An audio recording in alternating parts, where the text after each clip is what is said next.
Hello my dear friends. तो क्या हाल चाल है आप सभी के? बढ़िया एकदम। मैं आप सभी का स्वागत करता हूँ पीरियोडिक टेबल के लेक्चर नंबर 5 में। तो आई होप आपको पीरियोडिक टेबल का लेक्चर नंबर 4 आपने देखा हो, क्योंकि उसमें हमने साइज की बात की थी, आइसो इलेक्ट्रॉनिक स्पीशीज की आपको बताया गया था। और उसमें आपको स्लेटर्स रूल के बारे में बताया गया था, जिसमें आपको थोड़ी सी कन्फ्यूजन है जहाँ तक मुझे पता चला है। और वो कन्फ्यूजन ये थी कि जो हम लोग n-1th इलेक्ट्रॉन के लिए जो लिखते थे सिग्मा की वैल्यू, वो क्या थी? अच्छा, n और nth में अंतर आप समझ लो कि अगर आप इलेक्ट्रॉनिक कन्फिग्रेशन करते हो तो जो सबसे बड़ी वैल्यू आती है नंबर में उसे बोलते हैं n। जैसे अगर हमने लिथियम का किया तो आता है 1s2 और 2s1, तो यहाँ पे आपका n ये हो जाएगा। n मतलब बेसिकली आपका पीरियड नंबर होता है। क्लियर है? तो ये चीज़ आपको शायद क्लियर हो। और दूसरी बात जो हम बात कर रहे थे आइसो इलेक्ट्रॉनिक स्पीशीज़ की साइज़ के, तो वो थी आपकी जेड इफेक्टिव पे डिपेंडेंट। जेड इफेक्टिव ज़्यादा होगा तो क्या था कि साइज़ आपकी कम हो जाएगी। जेड इफेक्टिव ज़्यादा तो साइज़ कम, इसीलिए हम बोलते हैं कि साइज़ जो है वो जेड इफेक्टिव के इन्वर्सली प्रोपोर्शनल होगी। और दूसरी जो बात थी वो ये थी कि जेड इफेक्टिव जब क्या होगा, ज़्यादा होगा, या अब देखो साइज़ छोड़ो, साइज़ के बारे में बात करते हैं कि जो आपकी साइज़ है वो कब कब ज़्यादा होगी। अगर किसी भी आयन के ऊपर नेगेटिव चार्ज है तो उसकी साइज़ ज़्यादा होगी, और अगर पॉजिटिव चार्ज आ गया तो उसकी साइज़ क्या हो जाएगी, कम हो जाएगी। एक क्वेश्चन कर लो इसी पे। जैसे मैं आपसे बोलूँ कि आई प्लस आई और आई माइनस में बताओ साइज किसकी सबसे ज़्यादा है, तो आप बोलेगा आई की, सॉरी आई माइनस की, और सबसे कम किसकी होगी, आई प्लस की होगी। क्यों? क्योंकि साइज नेगेटिव चार्ज के प्रोपोर्शनल होता है और पॉजिटिव चार्ज के इनवर्सली प्रोपोर्शनल होता है। और बाकी जो डिटेल्ड चीज़ें हैं वो आपको पिछले लेक्चर में बताई जा चुकी हैं, तो आप जाके देख लेना अगर आपको डिटेल में चीज़ें पसंद है। तो आज हम लोग बात करने वाले हैं कि पीरियोडिक टेबल का जो जनरल ट्रेंड है, यानी कि अगर हम जनरली बात करें बिना एक्सेप्शन के, तो वो क्या है, साइज़ के बारे में। तो साइज़ का जो जनरल टर्म है या जनरल जो ट्रेंड है वो मैं आपको बताता हूँ। वो ये है कि अगर आप जाते हो टॉप टू बॉटम, वो भी इन अ ग्रुप, एक ग्रुप में अगर आप टॉप टू बॉटम जाते हो तो क्या होता है। तो ग्रुप मतलब आप एक सेम ग्रुप लेके चले गए हो और उससे ऊपर से नीचे जा रहे हो, टॉप से बॉटम जा रहे हो। तो जेड इफेक्टिव आपको पता था क्या होता है, कांस्टेंट होता है। और जेड इफेक्टिव के कांस्टेंट होने की वजह से आपका दूसरी चीज़ ये कांस्टेंट है, और नंबर ऑफ शेल्स जो है वो बढ़ रही होती हैं, और नंबर ऑफ शेल्स के बढ़ने से आपका साइज़ क्या होता है, बढ़ता है। ये जनरल ट्रेंड है, ये जनरली है, जनरली की बात कर रहे हैं हम लोग। नहीं तो आप इसको मान लो कि वह यही होता है, जनरली की बात हो रहा है, एक्सेप्शंस आपको बताए जाएंगे। ठीक है। अब हम बात करते हैं कि अगर हम एक ही पीरियड में लेफ्ट से राइट जाएं, तो लेफ्ट टू राइट, वो भी किसमें, इन अ पीरियड। तो पीरियड में लेफ्ट से राइट जाने पे क्या होता है कि जेड इफेक्टिव की वैल्यू बढ़ती है, जेड इफेक्टिव की बढ़ने से साइज की वैल्यू क्या होती है, घटती है। वो जोर से खींचता है। ये जनरल ट्रेंड है। क्या है? जनरल ट्रेंड है। अब हम लोग बात करने वाले हैं ब्लॉक वाइज इलेक्ट्रॉनिक कन्फिग्रेशन की, तो आप इसको नोट कर लो, फिर हम बात करते हैं जनरल ट्रेंड की बात करते हैं हम लोग। ठीक है, ये बता दो। चलो, तो अब हम लोग बात करते हैं ब्लॉक वाइज साइज के बारे में। तो आप हेडिंग डालेंगे ब्लॉक वाइज साइज कंपैरिजन। और ब्लॉक वाइज में जो अपना पहला आता है वो है आपका एस ब्लॉक। क्या है? S block. तो एस ब्लॉक में कोई एक्सेप्शन नहीं है, तो एस ब्लॉक में आपको नो एक्सेप्शन लिख लो, नो एक्सेप्शन। नो एक्सेप्शन मतलब कि भैया अगर आप जाते हो टॉप टू बॉटम तो साइज बढ़ेगी। ठीक है, हम पीरियड में कंपेरिजन नहीं कर रहे हैं, हम एक ही ग्रुप में कर रहे हैं एस ब्लॉक में। अगर आप एक पीरियड में ले लो, है ना, पीरियड वाले ले लो, तो लेफ्ट से राइट जाओगे तो साइज जो होती है वो घटती है। क्लियर है बात? आप साथ में नहीं कर रहे हो, आप एक पीरियड ले ले रहे हो या एक ग्रुप ले ले रहे हो, उसमें कर रहे हो। ठीक है, तो यहाँ पे आपके लिए नो एक्सेप्शन है। इसका मतलब क्या है कि अगर आप देखो कि जो आपके एल्कली मेटल्स होते हैं और एल्कलाइन अर्थ मेटल्स होते हैं, तो ये आपका ग्रुप 1 होता है, और ये आपका ग्रुप 2 होता है। तो ग्रुप 1 से ग्रुप 2 पे जा रहे हो तो आपका जेड इफेक्टिव बढ़ेगा तो साइज घट जाएगा। तो जनरली देखा गया कि ये देखा गया विदाउट एनी एक्सेप्शंस कि एल्कली जो मेटल होते हैं उनकी जो साइज है वो एल्कलाइन अर्थ मेटल से ज़्यादा होती है। ठीक है, क्लियर है। और बाकी ग्रुप वाला आपको पता होगा, ये लिथियम से बड़ा कौन होगा आपका, सोडियम होगा, सोडियम से बड़ा कौन होगा, पोटेशियम, पोटेशियम से बड़ा रूबिडियम, रूबिडियम से बड़ा सीजियम, सीजियम से बड़ा फ्रेंशियम। और नीचे अगर देखा जाए उसी ग्रुप में तो बेरिलियम से बड़ा कौन होगा, मैग्नीशियम से बड़ा कौन होगा, और मैग्नीशियम से बड़ा कैल्शियम होगा, कैल्शियम से बड़ा आपका कौन होगा, स्ट्रोंशियम, स्ट्रोंशियम से बड़ा कौन होगा, बेरियम, बेरियम से बड़ा आपका क्या होगा, रेडियम होगा। ठीक है, तो ये है आपका ब्लॉक वाइज में एस ब्लॉक का साइज कंपैरिजन। कोई डाउट तो नहीं है। हमने क्या पढ़ा कि भैया एस ब्लॉक में कोई एक्सेप्शन नहीं है। एक्सेप्शन मतलब कि आप अगर जनरल ट्रेंड फॉलो करो टॉप से बॉटम जाओगे एक ही ग्रुप में तो साइज बढ़ेगी, अगर आप लेफ्ट से राइट जाओगे तो साइज घटेगी। और अगर हमने यहाँ पर आपको दिखाया कि भैया आपको जो एल्कली मेटल्स होते हैं वो आते हैं ग्रुप 1 में, एल्कलाइन अर्थ मेटल आते हैं ग्रुप 2 में। तो ये ग्रुप 1 से 2 में जा रहे हो, यानी एक पीरियड में आप लेफ्ट से राइट चल रहे हो तो साइज क्या होगी, घटेगी। तो देखा गया कि एल्कली जो मेटल्स होते हैं उनकी साइज ज़्यादा होती है एल्कलाइन अर्थ मेटल से। तो ये लिखा गया विदाउट एनी एक्सेप्शन। क्लियर है, यहाँ तो नोट हो गया। ठीक है, नोट कर लीजिए, वीडियो को पॉज करिए और इसको नोट कर लीजिए। नोट हो गया। चलिए अब हम बताते हैं आपको अगली चीज़ कि अगर एल्कली मेटल्स और एल्कलाइन अर्थ मेटल में ही कंपेरिजन कर लिया, मतलब दोनों साथ में, तो क्या तरीका यूज़ करेंगे। तो आपको एक जोड़ा बता रहा हूँ, ये आपके एल्कली मेटल्स हैं और ये आपके एल्कलाइन अर्थ मेटल्स हैं। लिख लो, lithium, sodium, potassium, rubidium, caesium. फिर यहाँ पे beryllium, magnesium, calcium, strontium, barium. आपको EN ट्रिक यूज़ करनी है। EN मतलब आप बेरिलियम से चलो, फिर लिथियम पे आओ, लिथियम के बाद मैग्नीशियम पे, मैग्नीशियम के बाद सोडियम पे, सोडियम के बाद कैल्शियम पे, कैल्शियम के बाद आप नीचे जाओ, फिर यहाँ आओ और फिर ऐसे जाओ। ये आपकी ट्रिक है। यानी आप चल कैसे रहे हो, ऐसे चल रहे हो, यहाँ से चल रहे हो, फिर ऐसे आ रहे हो, फिर ऐसे आ रहे हो, फिर ऐसे आ रहे हो, फिर नीचे जा रहे हो और फिर यहाँ से आप ऐसे जा रहे हो। ठीक है, तो ये आपका साइज का ऑर्डर है। ये जो होते हैं ये मिनिमम है और ये वाला जो है ये मैक्सिमम है। अब यहाँ से साइज आपको समझ आ रही होगी कि ये बेरिलियम से बड़ा कौन होगा, लिथियम, लिथियम से बड़ा मैग्नीशियम, मैग्नीशियम से बड़ा सोडियम, सोडियम से बड़ा कैल्शियम, कैल्शियम से बड़ा स्ट्रोंशियम, फिर बेरियम और उससे बड़ा पोटेशियम, फिर रूबिडियम, फिर सीजियम। क्लियर है बात, समझ आ रहा है, समझ आ रहा है कि नहीं आ रहा है। लिख दो पूरा, क्या लिख दूँ, यहाँ पे लिख दूँ, नीचे दिख रहा है,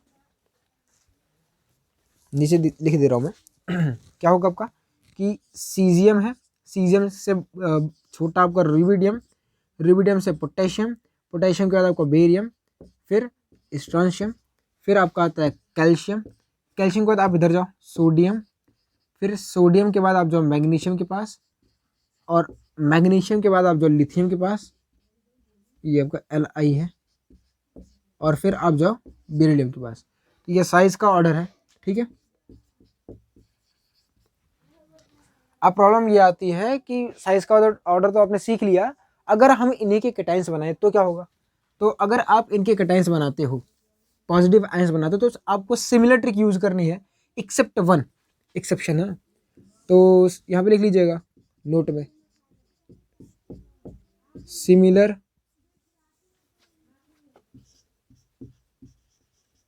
trick can be used for their respective cations except one change। और वो चेंज आपका कौन है, यहाँ पे जो आपका लिथियम है मैग्नीशियम से छोटा है, पर Li जो प्लस होता है उसकी साइज जो है Mg2+ के बराबर आती है, यानी हम उसको बड़ा मानते हैं। तो यही आपका एक चेंज होगा, बाकी सारे सेम होंगे। जैसे कि अगर हम इनके कैटायंस का चेंज लिखें तो CS जो प्लस है वो उतना ही बड़ा रहेगा, फिर Rb+ आएगा, फिर K+ आएगा, फिर अब आपका आएगा Ba2+, फिर Sr2+, फिर आपको आएगा Ca2+, फिर Na+। अब यहाँ से यहाँ तक तो आपका सेम था, देखो यहाँ तक सेम था। अब यहाँ पे आपको लिखना है Li+, फिर आपको लिखना है Mg2+, और फिर लिखना है आपको Be2+। ये उनके केटायंस के साइज का कंपेरिजन है। क्लियर है। अगर मान लीजिए निगेटिव तो नहीं बनाते हैं, मान लीजिए अगर निगेटिव दे दिया तो बस यही जो मुंह है ना ये उल्टा कर देना। उसमें क्या है, मुंह उल्टा कर दोगे? नहीं, पगला गए हो। ऐसे रखना भाई, साइज से इलेक्ट्रॉन निकलेगा तो उल्टा थोड़ी ना करोगे, ऐसे रखना, ठीक है भाई, साइज और बढ़ जाएगा। अच्छा, अगर इनमें कंपैरिजन किया जाए तो अगर CS और CS+ में तो कौन बड़ा होगा? ये बड़ा होगा। RB और RB+ में कौन बड़ा होगा? ये बड़ा होगा। क्लियर है, समझ आ रहा है ना? क्यों क्यों क्यों अच्छा, ये क्यों किया? अभी जस्ट पढ़ के आए हो क्या कि साइज जो है वो पॉजिटिव चार्ज के इनवर्सली प्रोपोर्शनल होती है। तो भैया पॉजिटिव चार्ज आने से साइज घट गई है। और आपको पहले लाइन लिखाया गया था जब आपको कैटायंस की साइज के कंपैरिजन को लिखाया जा रहा था तो बोला गया था कि जो कैटायंस होते हैं वो ऑलवेज स्मॉलर होते हैं। क्लियर है, किनसे? अपने पेरेंट एटम से स्मॉलर होते हैं। तो आप वीडियो को पॉज करके इतना नोट कर लीजिए, फिर हम आगे बढ़ते हैं। हमने एस ब्लॉक का जो है ग्रुप वाइज मतलब एस ब्लॉक का साइज कंपैरिजन पढ़ लिया है। अब हम लोग बात करने वाले हैं पी ब्लॉक के साइज कंपैरिजन की। तो पी जो ब्लॉक है उसके साइज के कंपैरिजन की बात करने वाले हैं। पहले ये बताइए पी ब्लॉक शुरू कहाँ से होता है? बोल दो, कहाँ से शुरू होता है? 13th से ना। तो 13th ग्रुप से शुरू होता है। 13th हो गया, 14th हो गया, 15th, 16th, 17th, 18th। अच्छा, आप यहाँ से लेके ना यहाँ तक, यहाँ से लेके यहाँ तक, इधर वाले को छोड़ दो, इधर वाले ना कोई एक्सेप्शन नहीं है, मतलब विदाउट एनी एक्सेप्शन ये अपने लिए खुशियों का पिटारा है, खुशियों का पिटारा है। यहाँ से लेके यहाँ तक आप जनरल ट्रेंड को फॉलो करा सकते हो। वो जनरल ट्रेंड क्या था? तो वो जनरल जो ट्रेंड है वो अपने पास ये है कि भैया कार्बन फैमिली है, कार्बन फैमिली में नीचे आओगे तो साइज बढ़ेगी। आपका नाइट्रोजन फैमिली है, नाइट्रोजन फैमिली में अगर आप नीचे आएंगे तो साइज बढ़ेगी। फिर आपका आता है ऑक्सीजन फैमिली, नीचे आएंगे तो साइज बढ़ेगी। या आपके हेलोजन्स हैं, हेलोजन्स में नीचे आओगे तो आप साइज बढ़ाओगे, मतलब अपने आप बढ़ता है। फिर यहाँ पे आपको कौन है? नियॉन है, नियॉन के नीचे आओगे तो साइज बढ़ेगा। तो नो एक्सेप्शन है, यहाँ पे आप लिखिएगा नो एक्सेप्शन, नो एक्सेप्शन, ठीक है। अच्छा, नो एक्सेप्शन के बाद आप अगली चीज़ लिखिएगा कि जो आपको पता होना चाहिए भैया एक्सेप्शन में क्या है, कि भैया टॉप टू बॉटम। अच्छा, एक ग्रुप में ध्यान लीजिएगा, इन ए ग्रुप, वरना आप ग्रुप ही चेंज कर दो टॉप टू बॉटम। यहाँ से सजिए, यहाँ से भी तो टॉप टू बॉटम आ रहे हैं कि यहाँ पे साइज नहीं बढ़ते, नहीं वेट, एक ग्रुप लेना है। 14 ग्रुप तो 14 ग्रुप, ठीक है। यहाँ पे टॉप टू बॉटम है ना एक ग्रुप में। तो इन अ ग्रुप क्या होता है कि जेड इफेक्टिव जो है वो कांस्टेंट रहता है। बार बार लिख रहा हूँ ताकि बार बार याद हो जाए कि एक ग्रुप में जेड इफेक्टिव कांस्टेंट है। तो कोई इसी का खेल हटता है, अभी आगे मिलेगा। और साइज का भी खेल है, अगर ये समझ आएगा तो साइज अपने आप समझ आएगा। और जेड इफेक्टिव कांस्टेंट होने की वजह से नंबर ऑफ शेल्स बढ़ती हैं। जेड इफेक्टिव कांस्टेंट है, नंबर ऑफ शेल्स जो है वो इंक्रीज करते हैं। नंबर ऑफ शेल्स इंक्रीज करने से इनकी जो साइज़ है वो बढ़ जाती है। क्लियर है, तो टॉप टू बॉटम आओगे तो साइज़ बढ़ती है। अच्छा, यहाँ पे क्या लोचा है 13th ग्रुप में? तो 13th ग्रुप पहले लिख लेते हैं। ये आपका बोरॉन है, फिर एल्यूमिनियम है, फिर गैलियम है, फिर इंडियम है, फिर थैलियम है। अच्छा, बोरॉन का कितना होता है? 5, इसका 13, गैलियम का कितना होता है? 31। अब ध्यान से सुनिएगा, यहाँ से यहाँ तक साइज अपने हिसाब से हमारे हिसाब से बढ़नी चाहिए थी, क्योंकि 8 इलेक्ट्रॉन का डिफरेंस है, कोई ज़्यादा इशू नहीं है। अच्छा, जब यहाँ से यहाँ हो गए तो दिक्कत थी, क्यों? गैलियम के पहले आपको 10 डी ब्लॉक के एलिमेंट मिलते हैं। कौन से भैया? आपको मिलते हैं स्कैंडियम से लेके जिंक तक, है ना। स्कैंडियम का होता है आपका 21, जिंक का होता है 30। तो यहाँ से यहाँ तक आपको 10 डी इलेक्ट्रॉन्स भर मिलते हैं, ठीक है। तो बिफोर गैलियम 10 डी इलेक्ट्रॉन भरे जाते हैं, कहाँ पे भरे जाते हैं? आपके डी ब्लॉक के डी ब्लॉक में। और डी ब्लॉक जो होता है उनकी जो शील्डिंग होती है पावर वो पुअर होती है।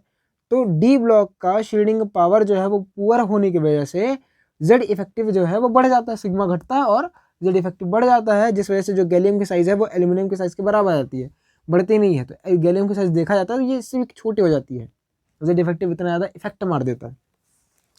तो आप इसमें लिखेंगे क्या? तो यहाँ पे लिख लीजिएगा आप, मैं लिख के लाया हूँ तो फिर ठीक है। तो from scandium to zinc electron are, यहाँ पे लिख लीजिएगा, electron are filling in 10d subshells, 10d subshells, electrons are 10 electrons है ना, फ्रॉम स्कैंडियम टू, एक मिनट, from scandium to zinc electrons are filling in 3d subshells which have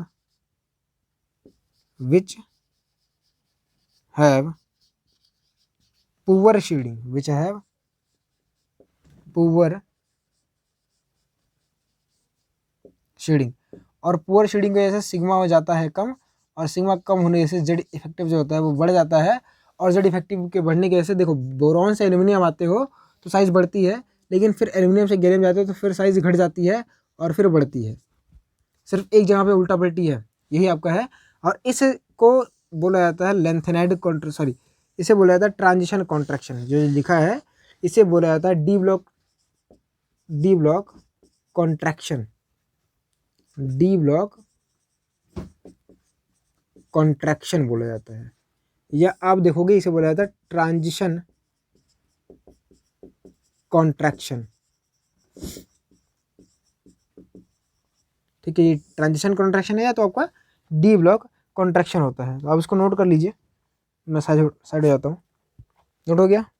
अच्छा, इसको मिटा नहीं रहे, अब इसका आप ऑर्डर सही से लिख लीजिएगा, यहाँ पे लिख दूँ मैं कि अच्छा इसमें हमने फेरबदल क्या की है कि अगर नॉर्मल देखा जाए तो बोरॉन है, फिर एल्युमिनियम है, गैलियम है, इंडियम है और आपका थैलियम है, तो ऐसे आपकी साइज़ बढ़नी चाहिए थी, ये एक्सपेक्टेशन थी हमारी, मतलब ये एक्चुअली थी, जनरल ट्रेंड है, ये जनरली होता,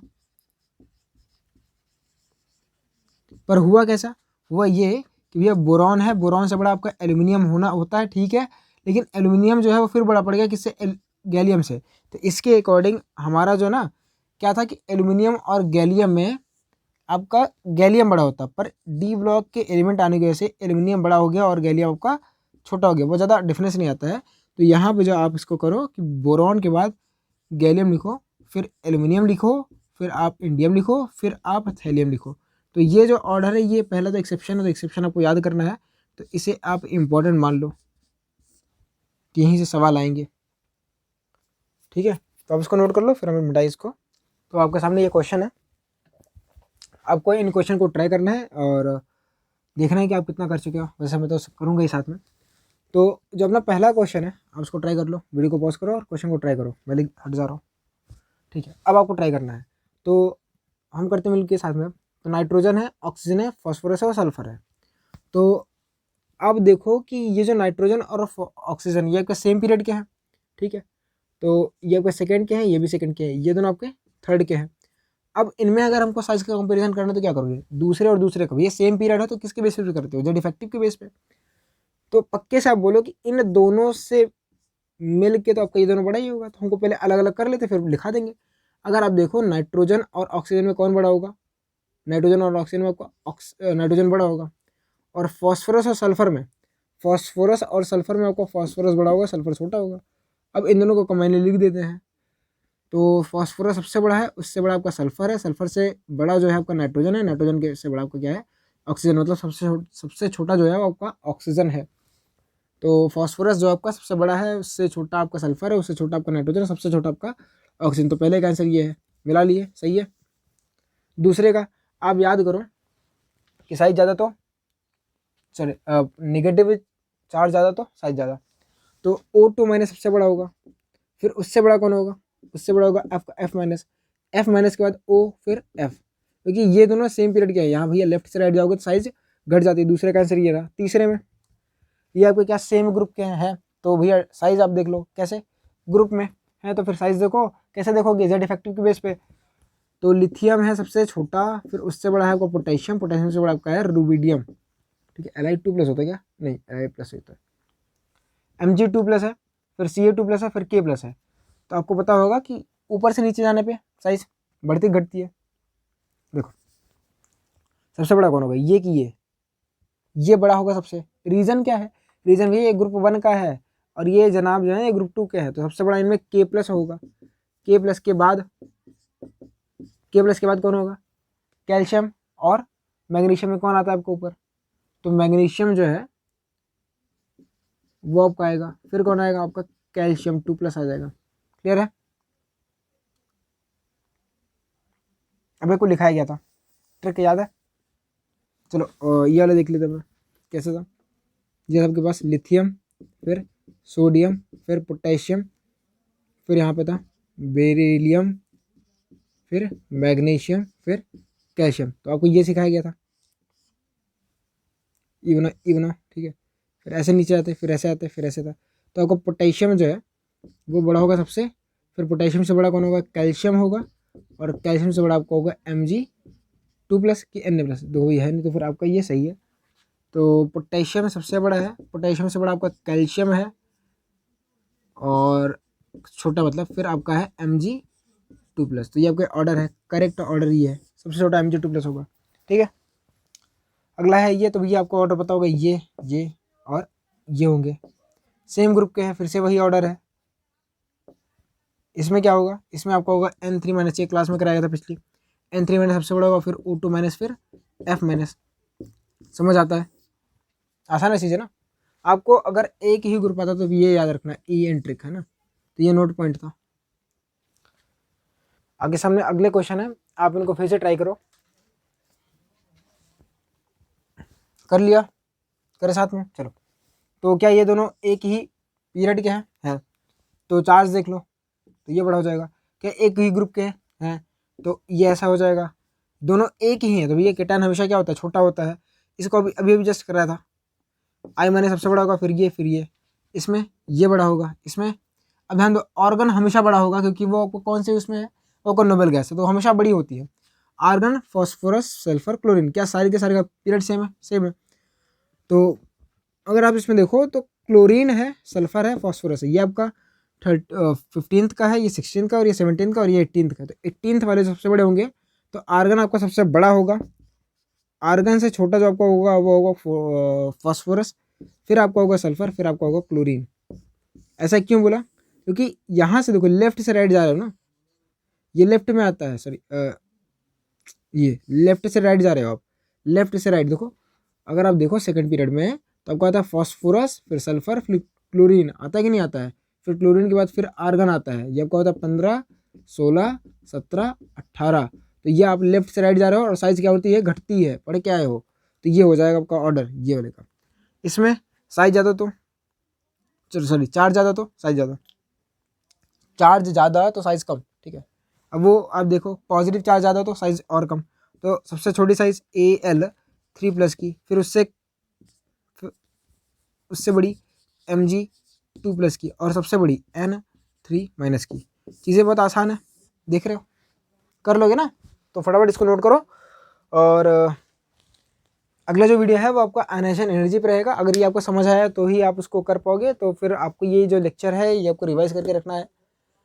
जो भी चीज़ें नहीं समझ में आई हैं आप उसको कमेंट में पूछ भी सकते हैं। पढ़ते रहिए, ऑल द वेरी बेस्ट, मिलते हैं नेक्स्ट लेक्चर में, तब तक के लिए ओके बाय।